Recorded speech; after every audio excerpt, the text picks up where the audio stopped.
क्या आप भी प्लान करते हैं कि नाश्ते में क्या खाना है, लंच में क्या लेंगे, या फिर डिनर की भी टेंशन होती होगी? बहुत सारे लोगों को ऐसा सुना है कि खाने के बाद उनको कुछ ना कुछ मीठा ज़रूर चाहिए, चाहे वो आइसक्रीम हो गई या फिर आपका मिठाई हो गई या कोई भी स्वीट डिश किसी भी तरह की। आप जानते हैं ये जो खाने के बाद मीठा खाने की आदत है, ये भी एक तरह की एडिक्शन है। बहुत सारे लोग ऐसे कहते हैं कि हम ऑर्गेनिक खाते हैं, हम बाहर का नहीं खाते हैं, पर फिर भी जो बीमारियों की लिस्ट है वो तो बढ़ती ही जा रही है, कम नहीं हो रही है। क्या कारण है इसका? इसके लिए आइए एक नजर डालते हैं हम अपनी खाने की हैबिट्स पर, हमारी आदतों पर। क्या आप भी खाते वक्त बाकी काम भी करते हैं? जैसे खाते वक्त आप टीवी देख रहे हैं, खाते वक्त आपका व्हाट्सएप भी ऑन है, आप व्हाट्सएप भी चेक कर रहे हैं और अपने मैसेजेस के रिप्लाई भी कर रहे हैं। इसके अलावा कुछ लोग तो इतने टैलेंटेड होते हैं कि ड्राइव करते करते भी खाते हैं और खाते वक्त उसके बाद अपना एक रिपोर्ट कार्ड भी रेडी कर देते हैं कि खाना टेस्टी कम था, मसाले कम थे, स्पाइसी कम था, या फिर फ्राई थोड़ा और होता तो अच्छा होता। क्या आप भी ये सब चीजें करते हैं? आपका जवाब अगर हाँ है तो आपको अपनी ईटिंग हैबिट्स में, खाने की आदतों में कुछ बदलाव करने की बेहद जरूरत है। देखिए, कुछ चीजें हैं जो आपकी हेल्थ के लिए अच्छी नहीं है और आपको उनको कंट्रोल करना है और उन्हें भी अचानक से नहीं छोड़ना है, बस धीरे धीरे कम करते जाना है और उन्हें सुधारना है ताकि उनसे होने वाली प्रॉब्लम को आप प्रोएक्टिवली दूर कर सकें। और ये डिफिकल्ट नहीं है, बहुत इजी है। तो आखिर क्या है वो चीजें, आइए जानते हैं। पहला है सॉल्ट यानी नमक। देखिए, खाने में नमक ज्यादा होने से बॉडी में वाटर रिटेंशन ज्यादा होता है, मतलब हमारी सेल्स को ज्यादा पानी की जरूरत पड़ती है। सब्जी में नॉर्मली हम सॉल्ट यूज करते हैं, ठीक है, हमें वो करना है। जो हम एक्स्ट्रा लेते हैं, जैसे कि खाने के साथ हम पापड़ ले रहे हैं, अचार ले रहे हैं, चटनी ले रहे हैं, ये एक्स्ट्रा सॉल्ट हो जाता है। यहाँ तक कि अगर हम सलाद भी ले रहे हैं उसमें हम अलग से सॉल्ट डाल रहे हैं, उसके अलावा टेबल सॉल्ट अलग से होता है। तो ये सब चीजें आपका ब्लड प्रेशर बढ़ा रही है, आपकी किडनीज पर इफेक्ट डाल रही है, आपके हार्ट पर इफेक्ट डाल रही है। तो इसके लिए हमें नमक को कंट्रोल करना है और स्वाद की जगह हमें वो हमारी जरूरत के अनुसार लेना है। अब बात करते हैं दूसरी चीज की जो आपको कंट्रोल करना है। क्या आपको भी फ्राइड फूड बहुत पसंद है? फ्राइड से मेरा मतलब है कि बहुत हर चीज एक्स्ट्रा फ्राई करना, एक्स्ट्रा ऑयल का यूज करना, चावल भी फ्राई करने हैं, दाल भी फ्राई करना है, छोले भटूरे खाने हैं, डीप फ्राइड चीजें खानी है। ठीक है, हमें फैट की जरूरत है। एक बैलेंस डाइट में हम कहते हैं कि आपको एक सर्टेन अमाउंट में आपको फैट भी लेना है, बट जो हम ये एक्स्ट्रा कर देते हैं वहीं पर गड़बड़ होना शुरू हो जाता है। एक्स्ट्रा फैट आप जानते होंगे कि हमारे जो कोलेस्ट्रॉल लेवल्स है उनको बढ़ा देता है। जितना हम चीज़ों को फ्राई करते हैं वो न्यूट्रिशनल वैल्यू भी उतनी उसकी कम हो जाती है कि हम सब्जियों को बहुत ज़्यादा एक्स्ट्रा फ्राई करेंगे तो उनकी न्यूट्रिशनल वैल्यू कम हो जाएगी। इसके अलावा आजकल हम देख रहे हैं कि बहुत अधिक फैटी लीवर की समस्या काफ़ी ज़्यादा बढ़ गई है। तो कहीं ना कहीं जो फैट है, एक्स्ट्रा फैट है, ये बहुत सारी बीमारियों का कारण है और इसको हमें कम से कम करना है, धीरे धीरे मिनिमाइज करना है। ये बैड कैलोरीज को, एक्स्ट्रा कैलोरीज को हमारे शरीर में बढ़ाता है। अब चलते हैं तीसरे फूड आइटम की, और ये है जो आपको बहुत पसंद है, पराठे हो गया या फिर रेगुलर हम चपाती, राइस, ये सब चीजें तो हम खाते ही हैं। अब आप सोच रहे होंगे कि अगर ये भी छोड़ देंगे तो खाएंगे क्या? तो ये आपको छोड़ने के लिए नहीं कह रहे, ये भी आपको कम करना है। अगर आप 3 बार खाते हैं तो आपको 2 बार खाना, और अगर आप 2 बार ये यूज करते हैं तो आपको 1 बार खाना है। देखिए, अब हम बात करते हैं, हम कंपेयर करते हैं कि पहले तो लोग ये सब खाते थे, इतना सब खाते थे, कुछ नहीं होता था।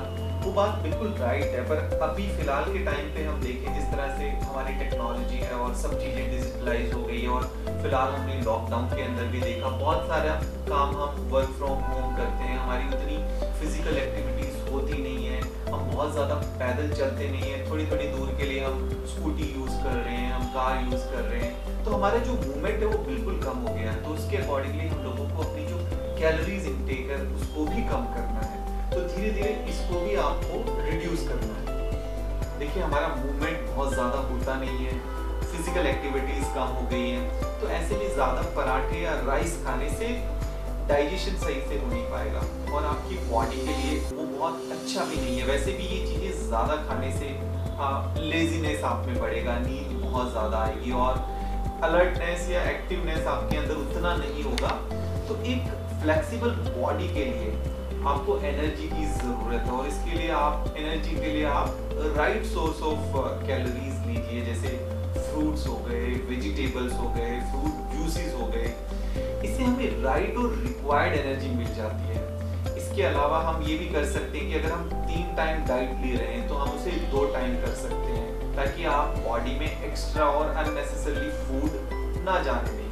हाँ, अगर आप प्रॉपर वर्कआउट कर रहे हैं या आपको कोई और कोमॉर्बिडिटी है तो आप अपनी डाइट को उस हिसाब से एडजस्ट कर सकते हैं। आप अपनी ज़रूरत के हिसाब से अपनी डाइट प्लान कर सकते हैं। इसके अलावा एक जो सबसे गलत आदत है, जो बैड हैबिट है, वो रात को लेट खाने की। कि लोग रात को 10 बजे खा रहे हैं, 11 बजे खा रहे हैं और खाने के बाद उनको सोना है। देखिए, ये बिल्कुल अनहेल्दी हैबिट है और इसको आपको चेंज करना है, आपको इसको बदलना है। अब इसमें लोगों का एक सवाल होता है कि हमारे लिए प्रैक्टिकल पॉसिबल नहीं है कि हम जल्दी खा पाएँ, क्योंकि उस समय हम ऑफिस में होते हैं या हमारा बिजनेस है या हम नहीं पहुंच पाते उस समय। देखिए, हेल्थ आपकी है और ये आप ही की जिम्मेदारी है। अब आपको अपना टाइमिंग कैसे एडजस्ट करना वो आपको देखना है। पर इसमें सबसे महत्वपूर्ण है कि जो ये लेट नाइट खाने की आदत है, ये बिल्कुल भी ठीक नहीं है और इसको आपको धीरे धीरे कर बदलना बहुत ज़रूरी है। अब बात करते हैं मीठे की, शुगर की। ये तो आपको बहुत पसंद होगा, पर ये भी बहुत ज़्यादा डेंजरस है, बहुत हमारी बॉडी को नुकसान करता है। इसको आपको धीरे धीरे कम करना है, इसको जितना हो सके आपको अवॉइड करना है। मतलब ये बहुत बड़ा कारण है आपका वजन बढ़ाने का, कोलेस्ट्रॉल बढ़ाने का और बहुत सारी अन्य बीमारियों का कारण है शुगर। तो इसलिए इसके ऊपर आपको खास ध्यान देने की ज़रूरत है। जैसे कि अभी पहले हमने बात की कि खाने के बाद कुछ मीठा ज़रूर चाहिए। ये भी एक प्रकार की एडिक्शन है। चॉकलेट्स, पेस्ट्रीज, आइसक्रीम्स, बहुत सारे ऑप्शंस हैं। ये चीज़ें आपको एडिक्शन लाती है। आप खुद ही सोचिए, कई जो नेचुरल चीज़ें होती है, जैसे आप मैंगो का एग्जांपल ले लीजिए। तो मैंगो की क्या हम लोगों को एडिक्शन होती है? जब मैंगो का सीजन होता है तभी मैंगो खाते हैं। सर्दियों में मैंगो अवेलेबल नहीं होते और हम लोग नहीं खाते हैं और ऐसे लगता भी नहीं है कि मैंगो आपको खाना है। बट जो आइसक्रीम हो गई, पेस्ट्रीज और जिन सब चीज़ों का हम लोगों ने नाम लिया, ये बड़ी एडिक्टिव हो जाती हैं कि खाना ही है, खाने के बाद खाना है। और आपने खा लिया, उसके बाद आप देखिए कि आपने एक्स्ट्रा कैलोरीज इनटेक कर ली। उसके बाद एक्सरसाइज, वॉक, ये सब चीज़ें तो हमारी लाइफस्टाइल में होती नहीं है। तो इसका हमें विशेष ध्यान रखना है और जितना हो सके धीरे धीरे अपने शुगर लेवल्स को हमें कम करना है। इन 4 चीज़ों के अलावा कुछ और छोटी छोटी बातें जिनका हमें ध्यान रखना है। एक तो ओवर ईटिंग, कि हमारी पसंद का बना है तो हम ज़्यादा खा रहे हैं, ऐसा नहीं, ठीक है, ऐसा नहीं होना चाहिए। इसके अलावा हंगरलेस ईटिंग, मतलब लंच टाइम हो गया और हमें खाना है, भूख नहीं लगी फिर भी खाना है। तो जो हंगरलेस ईटिंग होती है, ओवर ईटिंग होती है, इससे बॉडी को कुछ फायदा नहीं है, हमारे शरीर को कोई बेनिफिट नहीं है। लोगों की एक गलत धारणा है कि ज़्यादा खाने से आपकी इम्यूनिटी बढ़ेगी, आपको ज़्यादा एनर्जी मिलेगी। ऐसा कुछ भी नहीं है। अगर आप ओवर ईटिंग करते हैं, आप हंगरलेस ईटिंग करते हैं, तो उससे सिर्फ इनडाइजेशन होगा और कुछ नहीं होगा। और कुछ तो यूनिवर्सल प्रॉब्लम है कि लोग कहते हैं कि पेट ठीक नहीं है, डाइजेस्टिव सिस्टम ठीक नहीं है, कॉन्स्टिपेशन है। एक तरफ तो कंप्लेंट करेंगे और दूसरी तरफ कॉन्स्टिपेटिंग फूड खाते रहेंगे कि ब्रेड खा रहे हैं, ब्रेड से बनी चीज़ें खा रहे हैं, मैदा से बनी हुई चीज़ें खा रहे हैं, पास्ता खा रहे हैं, बिस्किट्स खा रहे हैं। तो ये कॉन्स्टिपेटिंग फूड है। अब टाइम कम होने की वजह से लोग जल्दी जल्दी खाते रहते हैं और उसके बाद एक मील जैसे डाइजेस्ट नहीं हुआ, दूसरा मील खाना शुरू कर दिया। तो ये सब चीज़ें अगर करेंगे हम, इस तरह की हमारी हैबिट रहेगी, तो कैसे हमारा पेट ठीक होगा और कैसे हमारी डाइजेस्टिव जो प्रॉब्लम्स है वो कैसे ठीक होगी। तो हमें ध्यान रखना है कि कॉन्स्टिपेटिंग जो भी फूड का जो मैंने नाम लिया, उसको हमें अवॉइड करना है और एक खाने के बाद दूसरे खाने के बीच में हमें गैप देना है और धीरे धीरे चबा चबा के आराम से खाना है। और एक बहुत इंटरेस्टिंग चीज़ है कि खाने की कुछ आदतें हमने फेस्टिवल, त्योहारों के साथ, सेलिब्रेशंस के साथ जोड़ दिए।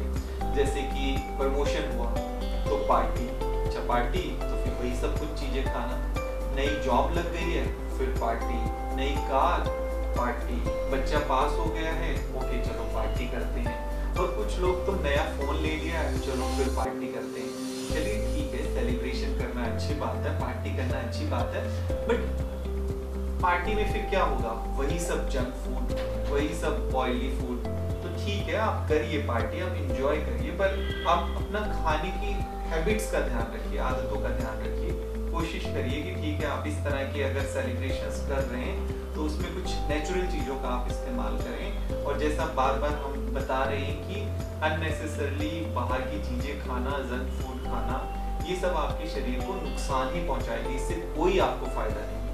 अच्छा, फास्टिंग के बारे में आपका क्या ख्याल है?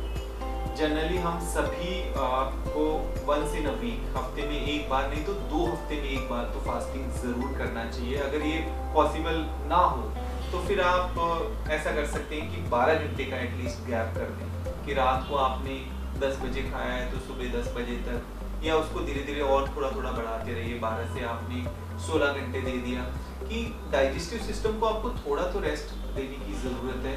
आप बिल्कुल सोच के देखिए कि कोई एक ड्राइवर है और जो नॉन स्टॉप चले जा रहा है 12 घंटे, 16 घंटे, 24 घंटे, तो क्या हालत होगी? इसी तरह से हमारा डाइजेस्टिव सिस्टम तो काम कर ही रहा है, क्योंकि रात को भी खा लेते हैं, वो डाइजेस्टिव सिस्टम को उसको डाइजेस्ट करने में पूरी रात लग जाती है और पूरे दिन कुछ ना कुछ खाते रहते हैं। तो इसका हमें ज़रूर ध्यान रखना, और फास्टिंग करना भी हमारे लिए हेल्दी होता है। बट जिनको डायबिटीज़ है या कोई इस तरह की बीमारी है, तो उसके लिए आप अपने डॉक्टर से बात करके फिर इसको फॉलो करें। तो एक हेल्दी लाइफ के लिए इन फूड हैबिट्स का ख्याल रखना होगा, तभी आप अपनी डेली लाइफ में सभी काम बहुत आसानी से कर पाएंगे। और अगर आपकी हेल्थ अच्छी होगी तभी आप अपनी पर्सनल और प्रोफेशनल लाइफ दोनों में अपना 100% दे पाएंगे। और खुद ही सोचिए, बेहतर जीने के लिए हमें जीने के लिए खाना खाना चाहिए या खाने के लिए जीना चाहिए? कौन सी बात राइट है? कहीं ऐसा तो नहीं कि खाने के लिए जीने की कीमत हमें अपनी हेल्थ से चुकानी पड़ रही है? आशा है कि आप ये समझ गए होंगे कि क्या खाना है, कब खाना है और कितना खाना है, ताकि एक हेल्दी लाइफ बनाई जा सके।